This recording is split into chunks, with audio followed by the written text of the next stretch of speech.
Welcome to Leverage. I am very pleased to have Mark Cadesky with me today. He was introduced to me. Actually, I was at a bar mitzvah and I bumped into a very old friend of mine. Shout out to Haley Ben Isaac, who I used to work with in my past life when I was in advertising. She's a powerhouse. Anyway, and she said, I love your podcast and I've got a great guest for you. And I'm like, bring it on. You know what? Actually, she would be a great producer. Don't you think so? She 100% would. Yeah. You know what? Sometimes like thoughts just come to me. Anyway. Producer, director, star, Yes. general. You know what? She did musical theater, so she could totally she'd be like she'd be like, it doesn't matter. I don't know anything about real estate, but I could totally be. Executive producer, all of it. Yeah, for Exactly, sure. Yeah. exactly. She really is a powerhouse. Anyway, Mark is a veteran in the industry, and I'm surprised we've never crossed paths, but it was such a pleasure. The minute we started talking, we were on a call, and I was like, you know what, let's just stop the call now because this is the episode, and let's just book a time. So I'm not going to steal your thunder. I would love for you to just tell everybody, what your background is, how long you've been in the industry, and like you've done everything. So yeah, let's get to it. Okay, well, I'm not so sure I like the word veteran because that implies I'm old. And I might be, but anyway, well, let's see. How long is this show? Right. All right, so I'll just get to it. I've been registered since 1994, and you're probably wearing shoes and socks, so fingers and toes are out for you, but it's 31 years. It's a long time. And in that time, I've been a salesperson, a broker of record, a manager, a productivity coach, team leader, pretty much anything you can think of. I'm on the professional standards hearing committee at TREB. So I've had a Humber instructor, an OREA instructor for many years. So lots of different experiences to draw on. And I think I've seen everything, but I know I haven't because every day I'm faced with new things that I've never seen before, which is one of the reasons that I love doing what I do because I get to learn Right? every day Like something new. there's never a dull moment, is there? No, it's great. No. So that was a Reader's Digest version. No, for sure. I was going to say, like, if I ever thought I could write a book, you could definitely, I'm sure. I keep thinking, like, I'll write a book, but it's over. And then it's like every year there's always like a chapter here and there. Well, with respect to that, I really think everybody could write a book. Yeah, Everybody's got stories. Everybody's been through it one way or another to a greater or lesser extent, so. I agree. No, definitely, definitely. Many of us could. I've had agents like, I did a deal with an agent last month. She's like, I'll help you write the book. We could just do volumes. Anyway, so we're not here to talk about our books. We're here to talk about a need that you saw in the market that evolved out of a conversation that you had with someone. And so, maybe you can tell everybody exactly like what is it that you're doing now or focusing on. I know there's a couple of things specifically what we're talking about today and where that came about. All right. Well, I do still trade, even to this day. I still do trade. I don't do a ton of it, but I still do, a few deals a year to keep me honest. But over the years, even no matter what brokerage I was at, I would get calls from time to time from colleagues of mine who I met at just through being in the industry, and they would call me to ask me questions. I have this situation, what do you think I should do, or do you know what Rico says about this, or do you know what the rule is for that? And this one particular time, I had a friend of mine. Actually, she was a student of mine from OREA, and we kept in touch. She had gotten her registration herself, so she was trading, but she was working on buying a cottage for herself. And so she called me up because she had a bunch of questions. She was still new to the industry and it was multiple offers. To make a long story short, she ended up getting the place. And at the end of it, she was so over the moon, so happy that she got it. And she called me, she said, you really helped. You should make a business out of this. And I said, yeah, right. And I hung up the phone. And then I called her back a few minutes later after I gave it some thought, and I said, well, assuming we didn't know each other, and I just sort of hashed that out a little bit, what that might look like, and it kind of got me thinking. And then so I started doing that, just one-on-one with agents, and then I realized the reason that the agents were calling me was because in many cases, either they couldn't reach their manager or broker of record, or if they did, they weren't necessarily thrilled with the advice they got and they just wanted somebody else to bounce it off of to make sure it sounded right to them. So that got me thinking that, well, if there's a need, if I've got these people calling who are clearly at brokerages and they're not getting what they need, maybe there's a reason for that. So that sort of started this little thing for me. And then that morphed into, well, what I'm seeing out there is that there are a lot of smaller brokerages where agents have opened up brokerages and they've done it for one of two reasons. Number one, because they've done really, really well selling real estate, but they've got the entrepreneurial spirit and they want to continue to build something. And maybe they didn't feel great about paying the brokerage they were at, whatever it was they were paying them. So they figure, okay, I can do two things. I can build something, and whatever money I make I'm just gonna keep, and then I'll have some agents and they'll look after my overhead for me with the deals that they make. But what they don't take into consideration is how challenging it is, especially today, to run a brokerage. So there's a lot. I kind of want to like go back and dissect some of this. So I think it's really important. So some people are not aware that agents have to have a license, as we call it in our business, parked at a brokerage. So as my texts are still going off.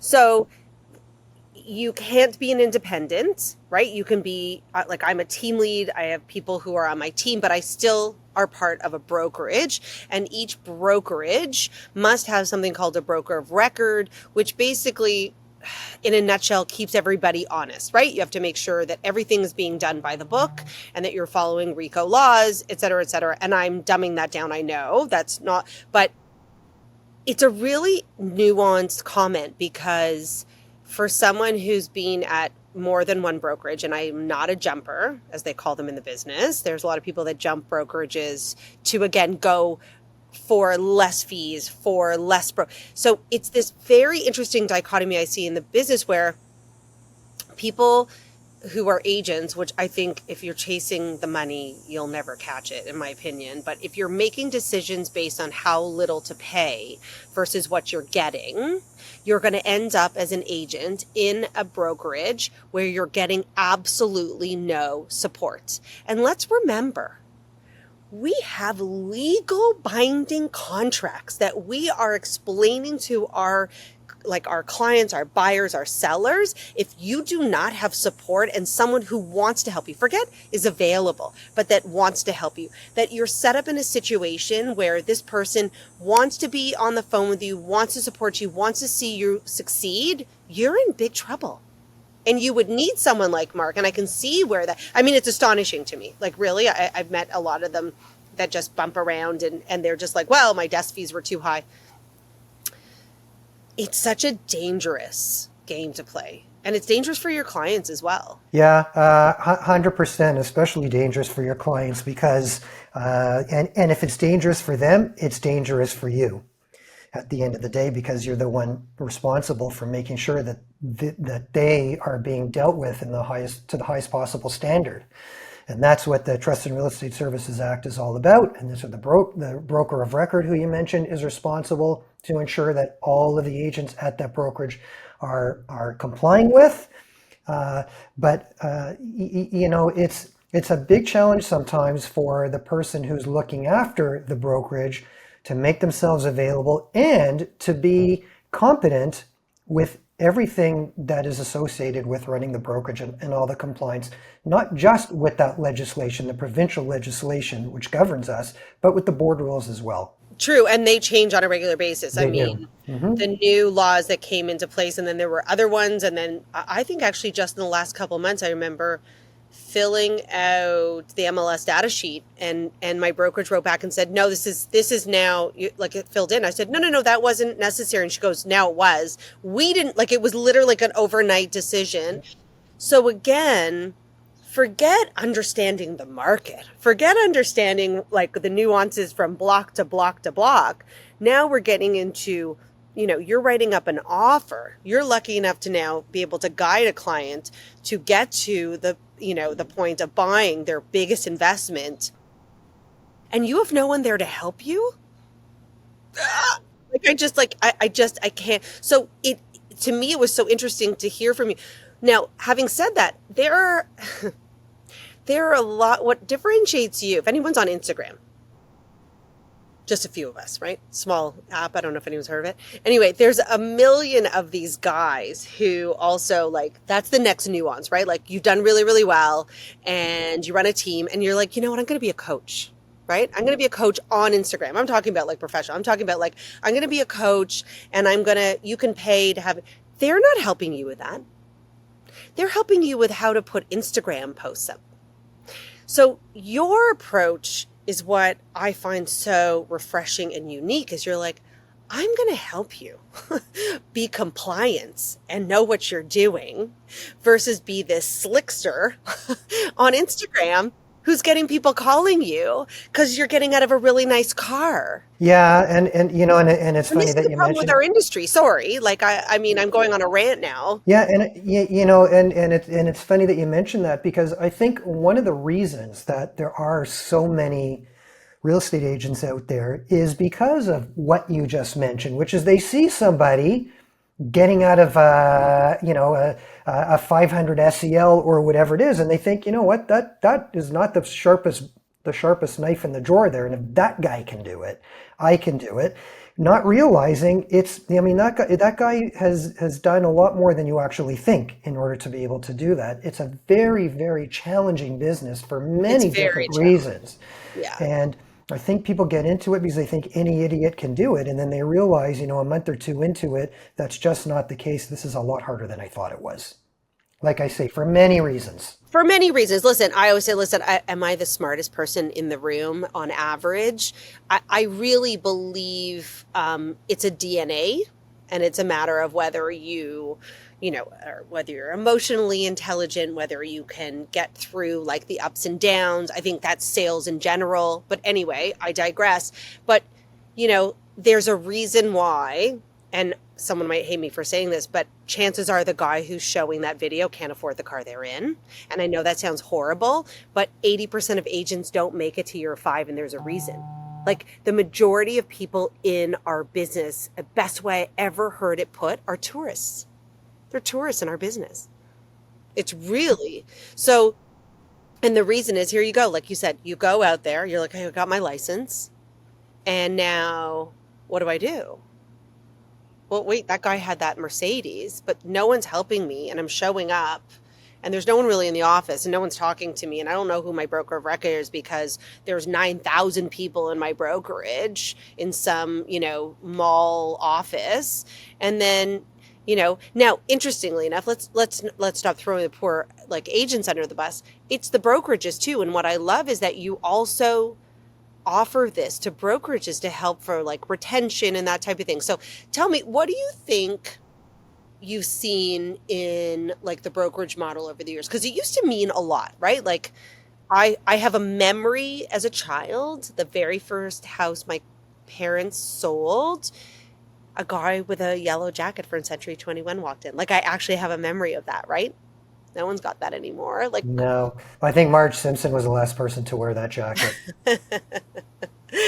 so, what would you say in your 31 years, would you say is the biggest difference in the model or like trends or what's your insight? Well, there are so many models now. I think is really the big thing. Back in the day, Remax was revolutionary and it was sort of the only one of its kind. But now you get everything from high fees and lots of service to very low fees and very little service and everything in between. I mean, it's just like anything else. It's like, how much does a car cost? Well, it depends, so it's sort of like that. And then some will give you a CRM to work with, some will look after your social media, some will write your offers for you, some will provide training once a week, once a month, once a year. It really, really varies. And so there's so many choices for agents now to go to, which is one of the reasons that I like to do what I do, because as I mentioned, those people who are opening brokerages, in many cases, they didn't really realize what they were getting themselves into. So they don't know how to, they haven't even really thought about, okay, so how am I different from other brokerages, and why would somebody come to work for me instead of something else right around the corner? Is it just because I'm the cheapest? Is that enough of a reason? And if I'm not, so, and how do I keep the agents who somehow miraculously end up coming to work with me?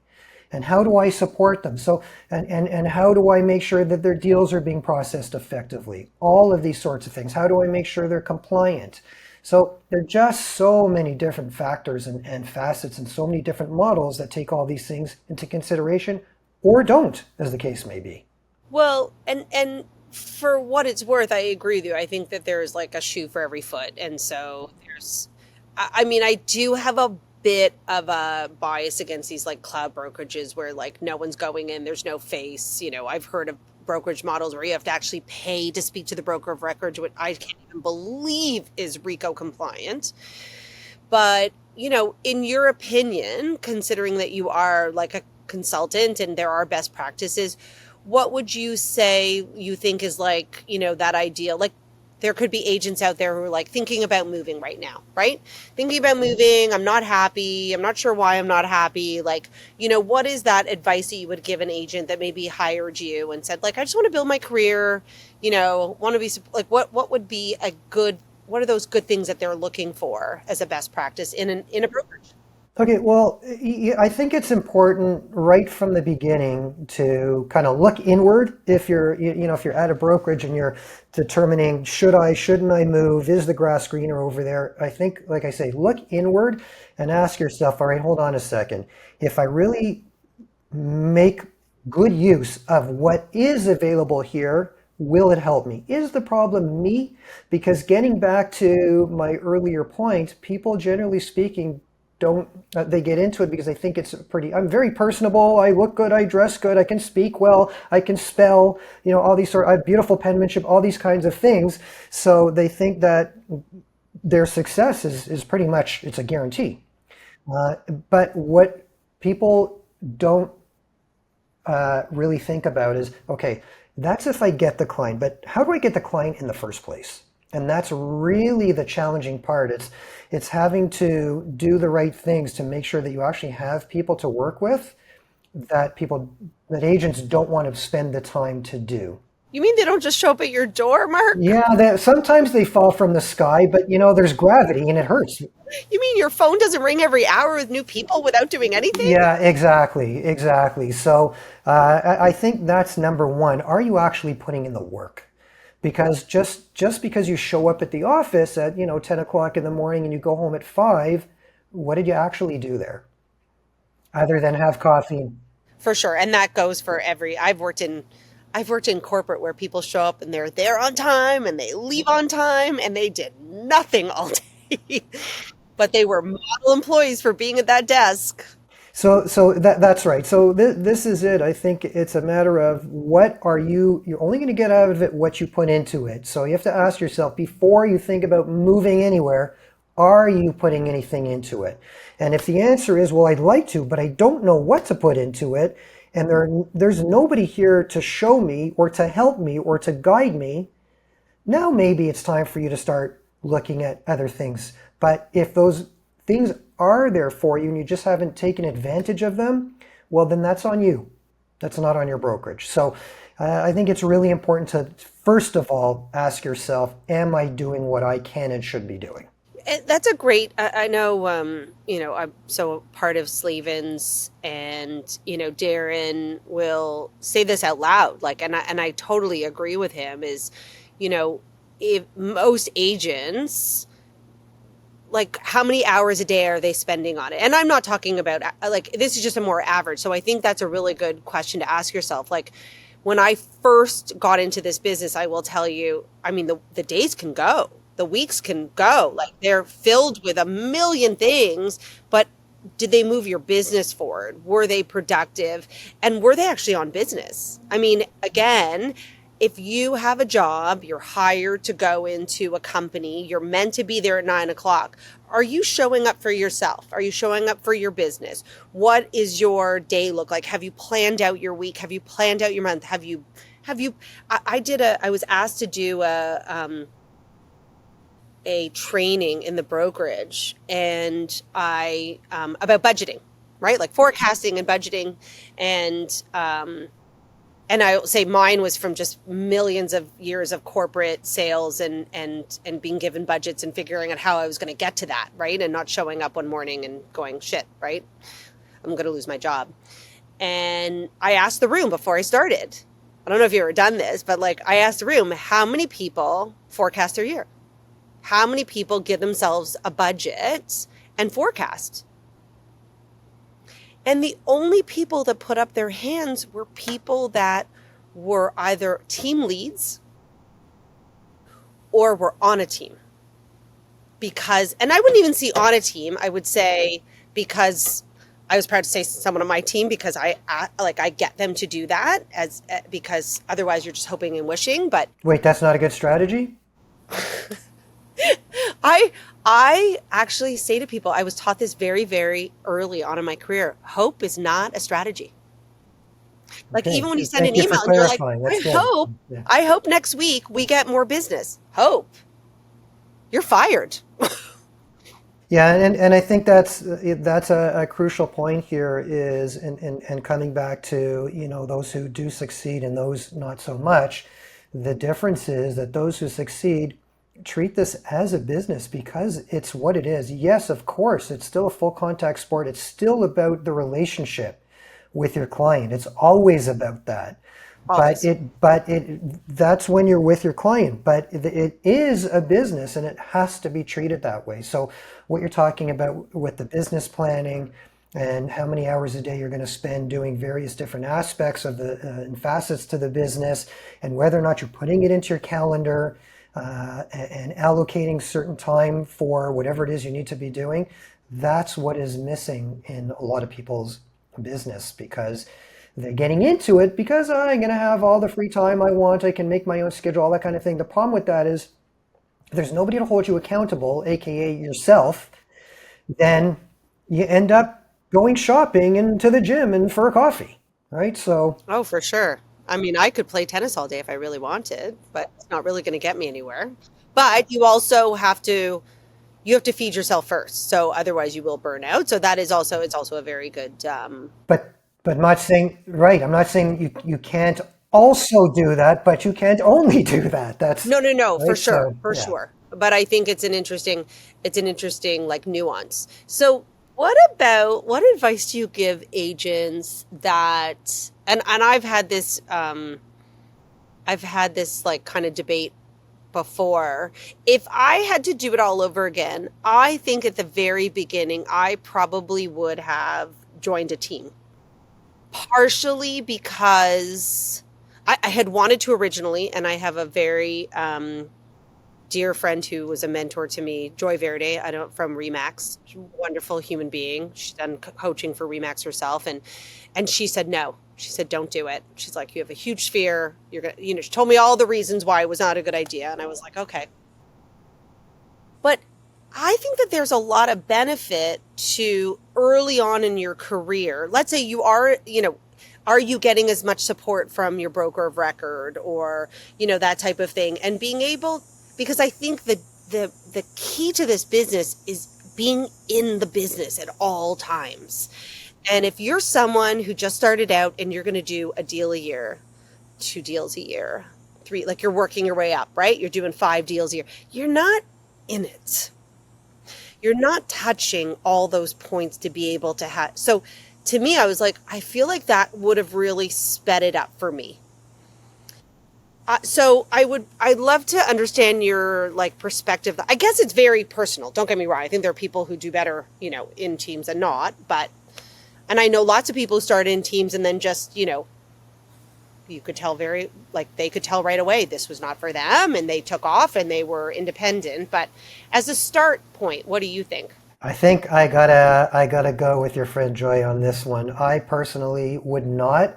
I think teams are awesome for the team leader. I think not so much for everybody else on the team. Now, having said that, I do know people who have been on teams for a number of years and they wouldn't think of going out on their own because they don't want to deal with all the things that you have to deal with when you're on your own, like doing up feature sheets and doing whatever marketing there is for the team. They think it's easier for them if they go and do some door knocking or something like that. Their own name, maybe nobody recognizes, but the team name people recognize, so it makes it easier for them in that respect. Um, I just think, it is a personal thing, so you have to do what's good for you and how much you want to be held accountable by somebody else, all those kinds of things, how much of a self-starter you are. But I would rather build up my own name than somebody else's, frankly. So, Okay. because after 4, 5, 6 years on a team, and if I want to go do something on my own, I'm starting from scratch. Sure, I've got foundation in terms of how to do things, but if I'd gone to the right brokerage in the first place, I think I could have gotten that and done just as well, if not better by now. I think I'd be 6 years further ahead. I would also say that I think there are different ways of creating teams, because I know there's a lot of teams that have people who are just turning lights on and off and like filling up feature sheets and like, putting sold signs, and that becomes more of an admin. But, for sure. For me, I've built a team where I've only looked to people who want to build their own business with me, not necessarily want to be like paper pushers, right? Because I have and someone who does that already, not paper, but like admin. But I think it's an interesting perspective. I guess it really depends. Like, do you want to be that? Do you want to hunt every day? Because that also is not for everybody. Well, listen, this is why Baskin Robbins has 31 flavors, notwithstanding that rum raisin should never have been one of them. That shouldn't be a flavor at all. But, I have a friend who said pistachio ice cream would tell you there's something wrong with you. So there you go. There's something for everyone, right? I know somebody who likes tiger tail, so go figure. But again, What? yeah, exactly. But this is why there are so many different models and so many different choices. So, which is a great thing because nobody's stuck to do things one particular way. And I love that, one thing, say what you will about the competition bureau, and that whole thing that went on, I don't know, 10 years ago, whatever it was, but out of it came a bunch of different business models. Love them or hate them. I mean, it's good that there are the models. I think it's great that consumers have choice ultimately, and it's great that agents have choice. And it also forced the rest of us, like all of us, to really up our games and be better. Yeah. So I think it was a really good thing. But they're just coming back to your question. There's just so many different types of brokerages out there, and so many formats within brokerages also that agents can choose from. Yeah, no, no, no, for sure. I think just something nuanced to the effect of, like, for example, I left my last brokerage primarily only because I wanted my name to be the brand. And their brand was so substantial, it's a very well respected brand to this day. And I had only amazing times and good experiences with them. But my decision to build my business and move that way was the reason. So again, how you're building your business, how you want to build your brand. Some people are like, I have no problem building my business under that brand, but it depends, It right? does. And then you got to take into account also, all right, am I doing this part-time? Is it something that I want to make my full-time career? Because if it's a part-time thing Good for you, question. you're maybe going to do 1 or 2 deals a year, then maybe it is just about, all right, where's it going to cost me the least per month to keep my registration? Because I don't really, I'm going to buy my own place and my sister's going to sell hers. And that's like, I'm done. That's it for me. So I don't really need anything that's going to offer me all that much help. How do you feel so now you brought it up. I have to ask you, how do you feel about an industry that has part-time players in it? The challenge with somebody who's part-time is that, okay, let's back up for a second. I think a lot of times for people getting into real estate, it's changing now, but for me, for up until very recently, real estate was almost never somebody's first career. No, It was their second, fourth, 10th career. By the it was a time they got in, jobette. It was a job. I wanted to be a real estate agent when I was 17 years old. My mother said, that's not a real job. And I have a very good friend who's been an agent as long as you have. And he looked at me and goes, it wasn't.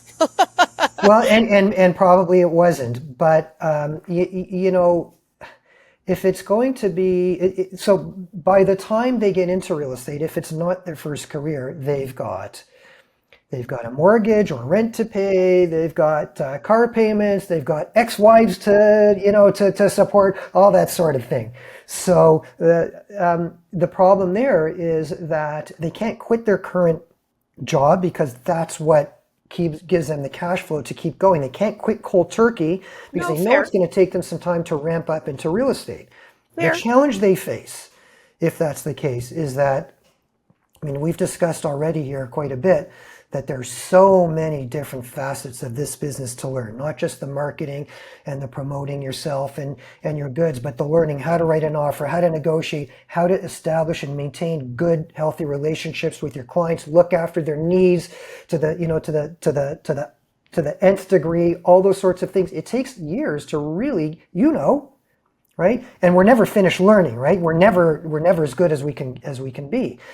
But if you're doing it part-time, it takes you that much longer to get to learn how to do all these things. As a result, you're stuck in your other full-time job longer because you can't get out of it to do real estate full-time because you don't know enough of it yet. Very So true. it takes you longer to learn it, and then it's a vicious cycle the wrong direction, which is to say you're sort of always going to be at it part-time because I you was going to can't say. spend enough time learning what you need to learn and being out there. And sales is a full-time job. It's a cycle, upper funnel, middle funnel, lower funnel, like this. And if as soon as you stop the bicycle, it stops working. And you have to keep prospecting every single day, even when you're busy out doing showings and on offers and taking listings and all that sort of thing. You can't stop because if you do, you start from scratch pretty much, every month. So that's the challenge for people who are doing it part-time or are considering doing it. Now, I'm not going to say that nobody who started it part-time, ends up doing full-time real estate. Of course, tons of people do. But it's really, really a challenge.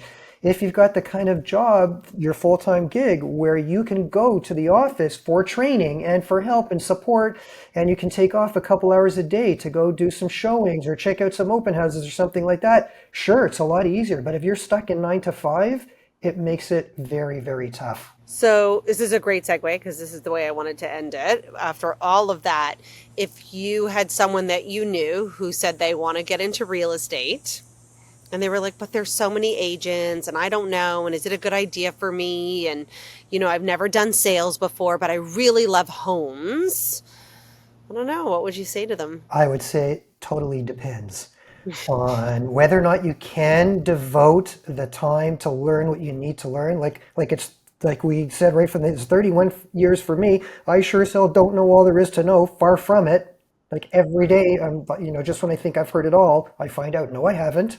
Same for you, I'm sure, right? Oh, yeah. So if you're only going to get out of it what you put into it, and putting into it means getting out there and shaking bushes every day, in addition to being a student of the game and really, really learning, reading, and soaking up and going to hear people speak and all those sorts of things. You have to do all of those things if you want to succeed in this business, I think.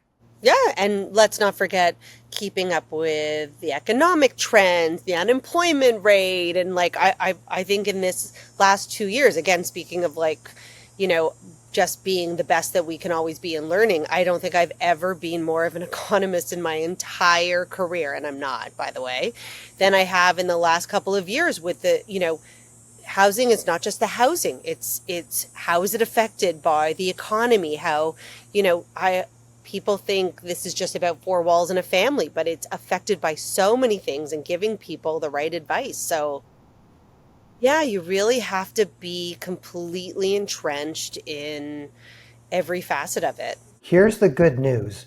The good news is all you have to do is your job.